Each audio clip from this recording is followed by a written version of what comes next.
नमस्कार। हमारे बड़े बुजुर्ग कहा करते थे, मूर्ख को 4 पैसे दे देना, ज्ञान मत देना। अर्थात मूर्ख को ज्ञान देना भैंस के सामने बीन बजाने जैसा होता है। आजकल के पढ़े लिखे लोग बोलते हैं, कुत्ते की दुम सीधी हो सकती है किंतु तुम नहीं सुधर सकते। अर्थात कुत्ते की दुम सीधी हो सकती है पर मूर्ख आदमी कभी ज्ञानी नहीं हो सकता। किंतु रामायण श्री रामचरितमानस में गोस्वामी तुलसीदास जी ने लिखा है, सठ सुधरहि सत्य संगति पाई। अर्थात मूर्ख आदमी सज्जनों की संगति पाकर सुधर सकता है। आप सोच रहे होंगे, मैं इतिहास की बात करते करते आज मूर्खों की बात क्यों कर रहा हूं। तो मेरा आज का जो हीरो है, इतिहास का जो महानायक है, वह एक मूर्ख ही है। ऐसा मूर्ख जिसे महामूर्ख की उपाधि दी जाती है, मूर्खा धीराज की उपाधि दी जाती है, अर्थात मूर्खों का राजा कहा जाता है। किंतु इतिहास इन सभी मान्यताओं को रद्द कर देता है कि एक मूर्ख चाहे तो सुधर सकता है, एक मूर्ख चाहे तो ज्ञानी बन सकता है। और वैसा ही हुआ है इतिहास में। महाकवि कालिदास, जो कभी महामूर्ख थे, जिसे मूर्खाधिराज कहा जाता था, वह इतने ज्ञानी हुए जो अपने साहित्य से, अपने कलम से लोगों को इतने प्रभावित किया कि आज उन्हें महाकवि कालिदास कहा जाता है। आज मैं बात करूंगा महाकवि कालिदास की। लेकिन इतने बड़े व्यक्तित्व को, इतने बड़े साहित्यकार को एक छोटे से वीडियो में समेट पाना मेरे लिए मुश्किल होगा। इसलिए मैं महाकवि कालिदास के जीवन परिचय को 2 भागों में बांट देता हूं और मेरा 2 भागों का वीडियो आप लोगों के सामने आएगा। एक भाग होगा मूर्ख से विवाह तक, क्योंकि मूर्ख से कालिदास जी का विवाह जब तक नहीं हुआ था तब तक वो महामूर्ख ही माने जाते हैं। जब उनका विवाह हो गया, उसके बाद उनकी पत्नी विधोत्मा ने उन्हें घर से बाहर निकाल दिया, यह जानकर कि यह तो मूर्ख है। उसके बाद वह ज्ञान के प्राप्त किए और महाकवि कालिदास की उपाधि उन्हें मिली। तो चलिए शुरू करते हैं आज का वीडियो, मूर्ख से विवाह तक। जैसा कि मैं पहले ही आपको बता चुका हूं कि जब तक मैं स्वयं संतुष्ट न हो लूं किसी जानकारी से, वह जानकारी आप तक नहीं पहुंचाऊंगा। इसलिए महाकवि कालिदास के पिता और माताजी का नाम मैं आपके सामने नहीं ले रहा हूं, क्योंकि कोई प्रमाणिक जानकारी नहीं मिलती है। इनके जन्म का समय का कोई प्रमाणिक जानकारी नहीं मिलती है, इसलिए मैं इनके जन्म का समय आपको नहीं बता पा रहा हूं। हालांकि मैं जितना रिसर्च कर पाया हूं उसके हिसाब से किसी इतिहासकार का मानना है कि 100 ईसा पूर्व महाकवि कालिदास का जन्म हुआ था और किसी इतिहासकार का मानना है कि 500 से 600 ईसा पूर्व महाकवि कालिदास का जन्म हुआ था। किंतु प्रमाणिक रूप से मैं दोनों में से आपको नहीं चुनने की कहूंगा। इसलिए नहीं कहूंगा कि आप स्वयं संतुष्ट हो लें अपने तरफ से। अब आइए शुरू करते हैं महाकवि कालिदास की जीवन परिचय। पहला बात, विधोत्मा नाम की एक राजकुमारी थी। उनका प्रण था कि जो मुझे शस्त्रास्त्र में हराएगा उसी से मैं विवाह करूं। जो खुद को अपने आप को ज्ञानी समझता था, विधोत्मा से जाकर शस्त्रास्त्र करता था और हार जाता था। इसलिए बहुत सारे ज्ञानी लोग शर्मिंदा हो चुके थे। उन ज्ञानियों ने, जो हार चुके थे विधोत्मा से, उन ज्ञानियों ने एक तरकीब निकाली कि क्यों न इस घमंडी राजकुमारी को किसी मूर्ख आदमी से विवाह करा दिया जाए। अर्थात किसी ऐसे आदमी को चुना जाए जो इसे हरा दे किंतु वह मूर्ख हो। यह सोचकर मूर्ख को खोजने वह ज्ञानी जन निकले और कालिदास, जो महामूर्ख थे, एक पेड़ पर बैठकर उसी डाल को काट रहे थे जिस डाल पर वह बैठे थे। अर्थात अगर डाल कट जाती तो वह डाल के साथ ही नीचे जमीन पर गिर जाते। जब ज्ञानियों ने यह देखा कि इससे बड़ा मूर्ख तो कोई होगा ही नहीं, जिस डाल को काट रहा है उसी डाल पर बैठा है।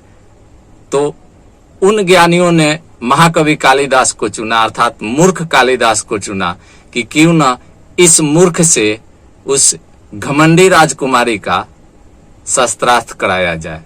बस समस्या यह थी कि अगर महाकवि कालिदास बोल देते तो वह राजकुमारी जान जाती कि यह कोई ज्ञानी नहीं, मूर्ख है। इसलिए ज्ञानियों ने कालिदास को समझाया कि आपको कुछ बोलना नहीं है, आपको एक सुंदर लड़की से विवाह करा दूंगा, वह भी राजकुमारी से।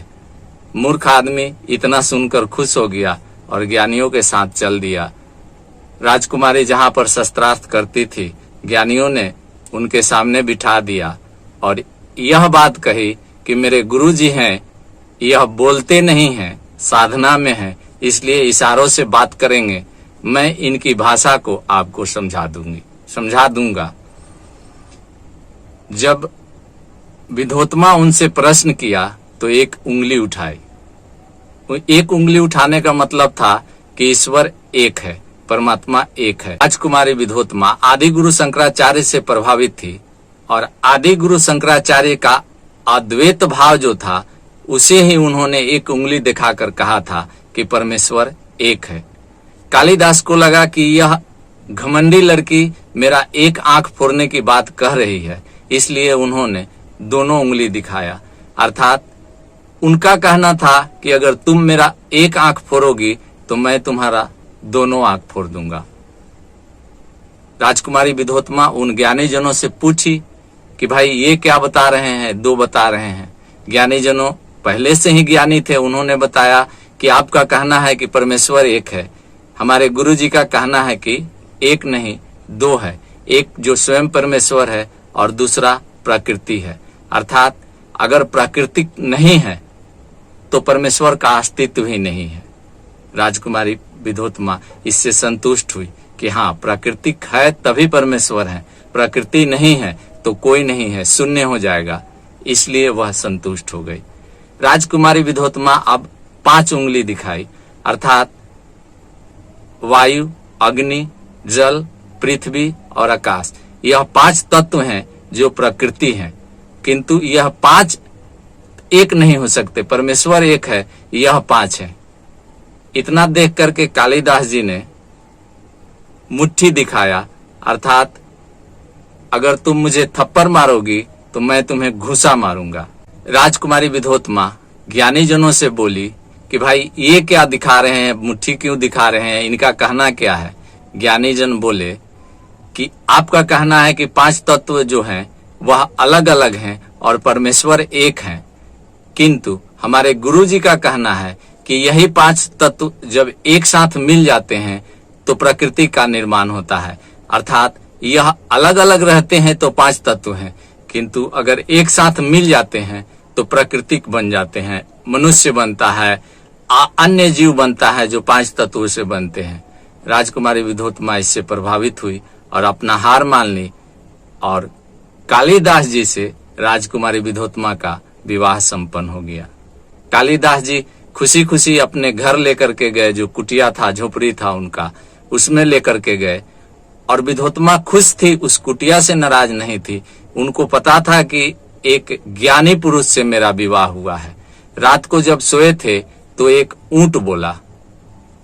विधोत्मा संस्कृत में पूछी कि यह क्या है जो बोल रहा है, किंतु कालिदास जी पढ़े लिखे नहीं थे, गंवार थे, मूर्ख थे, संस्कृत की भाषा उन्हें आती नहीं थी, इसलिए वह पकड़े गए। अब राजकुमारी विधोत्मा को लगा कि जो विवाह मेरा हुआ है वह कोई विद्वान आदमी से नहीं हुआ है, एक मूर्ख आदमी से हुआ है। और राजकुमारी विधोत्मा ने कालिदास जी को घर से निकाल दिया, बोला कि जब तक ज्ञानी नहीं बन जाना तब तक मेरे पास नहीं आना। और यहीं से कालिदास जी का एक नया संघर्ष शुरू होता है, जो ज्ञानी बनने का संघर्ष होता है, एक महामूर्ख से एक महाज्ञानी बनने का संघर्ष होता है। मान्यवर, मैं पहले ही आपको बताया हूं कि 2 भाग में यह वीडियो बनाऊंगा मैं। एक भाग मूर्ख से विवाह तक जो संपन्न हुआ, अगला भाग मूर्ख से महाकवि कालिदास बनने तक का वीडियो आप जरूर देखेंगे। अगर आपको यह वीडियो अच्छा लगा हो तो आप लाइक कीजिए, चैनल को सब्सक्राइब कीजिए। जय हिंद।